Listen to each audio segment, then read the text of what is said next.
వారు దాదాపు వయసులో మరి చనిపోయిన దాదాపు వారి భార్య కుటుంబం ఏమీ లేదు, సర్వం త్యాగం చేసినటువంటి వ్యక్తి, తనకంటూ ఇల్లు లేనటువంటి వ్యక్తి. అలాంటి మహానాయకుడు మరి ముఖ్యమైన పుచ్చలపల్లి సుందరయ్య గారు సహానాయకుడుగా మరి ఈ దేశంలో ఒక ప్రత్యేక కమ్యూనిస్టు ఉద్యమానికి నాంది పలికినటువంటి గొప్ప చారిత్రాత్మకమైనటువంటి గొప్ప వీరుడు. అలాంటి వీరుడు మగ్దుం మౌలని ప్రత్యక్షంగా చూసి మాట్లాడినటువంటి అవకాశం నాకు కలిగింది. ఆయన అంత్యక్రియల్లో పాల్గొన్న ఆనాడు ఘనంగా మరి ఆయన అంత్యక్రియలు కూడా అందరం కూడా వేలాది మందిగా హైదరాబాద్లో పాల్గొన్న విషయం. ఆయన చనిపోయినాడు ఒక వీలునామా కూడా రాసినాడు.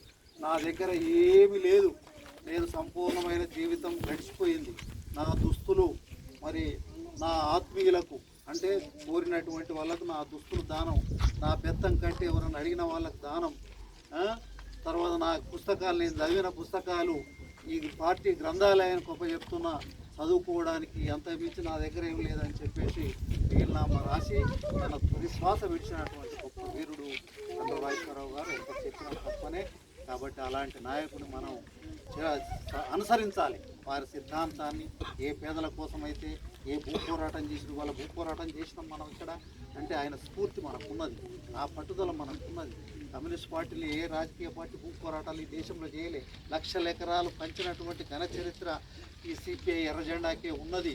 ప్రజల కోసం పేదవాళ్ళ కోసం తమ ప్రాణాలను బలిదానం ఇచ్చినటువంటి గొప్ప మహానుభావులు పుట్టినటువంటి ఎర్ర జెండా పార్టీ కానీ ఏ రాజకీయ పార్టీ పదవుల కోసం ఆస్తుల కోసం కుటుంబీకుల కోసం తన స్వార్థ రాజకీయాల పదవుల కోసం చేస్తారు తప్ప ఒక్క కమ్యూనిస్ట్ పార్టీ స్వార్థం కాదు. ప్రజల కోసమే, ప్రజల హక్కుల కోసం, ప్రజలు సమానత్వంగా జీవించాలని, సమాజం ఏర్పడాలని, ఒక మనిషిని ఇంకో మనిషి దోచుకోకూడదని, అన్యాయానికి వ్యతిరేక నిలబడాలని, అక్రమాలకు వ్యతిరేక నిలబడాలని మరి సిద్ధాంతం ద్వారా కొట్లాడి ఈ దేశంలో అందరికీ అన్ని హక్కులు, ఈ స్వాతంత్ర ఫలాలు ప్రతి పేదోడికి అందాలి, ఇల్లు ఉండాలి, ప్రతి ఒక్కరికి ఉద్యోగం ఉండాలి, చదువు ఉచితంగా ఇవ్వాలి, తర్వాత వైద్యం ఫ్రీగా ఇవ్వాలని, భూములు పంచాలని కొట్లాడే పార్టీ సిద్ధాంతం గొప్ప. ఇంతకంటే మించిన సిద్ధాంతం ప్రపంచంలో ఏ రాజకీయ పార్టీ లేదు.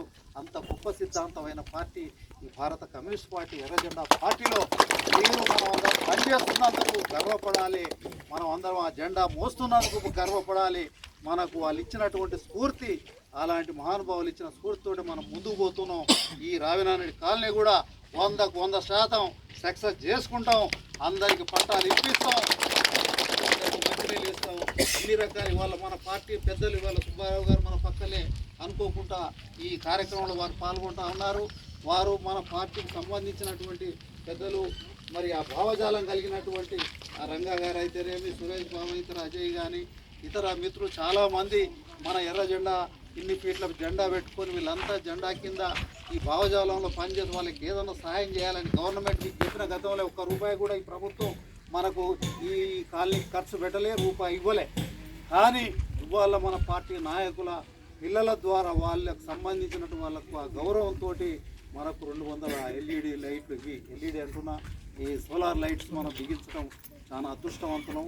ఎందుకంటే వాళ్ళు ఇచ్చినటువంటి స్ఫూర్తి, వాళ్ళు ఏదో ఒకటి చేయాలి, వీళ్ళు ఇంత కష్టపడుతున్నారు, మన సహకారం మనకు కూడా ఇంత షేర్ చేసుకోవాలని వాళ్ళు సహకరించి లైట్లు పెట్టారు. ఇప్పుడు కూడా ఈరోజు ఐదాస్ వాళ్ళ మోటార్ మనం చాలా రోజుల నుంచి సుబ్బారావు గారిని అడిగితే వారు అందరితో మాట్లాడి, రంగా గారితో మాట్లాడి వారు ఇప్పుడు స్పాన్సర్గా 5 కరెంటు లేకుండా వితౌట్ పవర్ తోటి సోలార్ లైట్ తోటే 5 వాళ్ళ కరెంట్ తోటి నీళ్ళు 24 గంటలు పోసేటట్టుగా సోలార్ కూడా ఫిట్ చేస్తూ ఉన్నారు, పని జరుగుతూ ఉంది.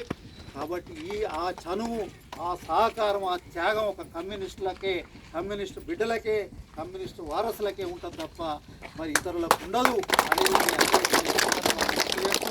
అలాంటి మహానాయకుని జయంతి పుట్టినరోజున ఆ యొక్క మంచినీళ్ళ యొక్క పంపును ప్రారంభించుకునేటువంటి అవకాశం కూడా కలగడం అనేది మనందరం కూడా అదృష్టంగా భావించాలని ఈ సందర్భంగా వారికి నా మనస్ఫూర్తిగా జోహార్లు అర్పిస్తూ సెలవు తీసుకున్నాను.